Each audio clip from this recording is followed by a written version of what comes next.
Welcome to Rudra Surgical. Today we are going to show how to connect to Endotrainer to desktop.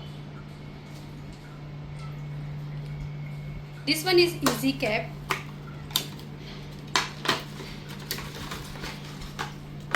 and this one is video cable. First video cable connect to Endotrainer port and second connect to easy cap yellow port.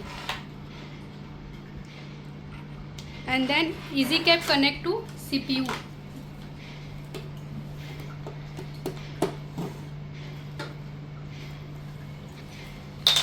And surge to desktop camera. Open the camera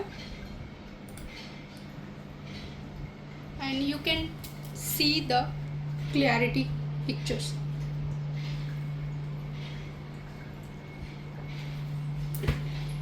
Thank you.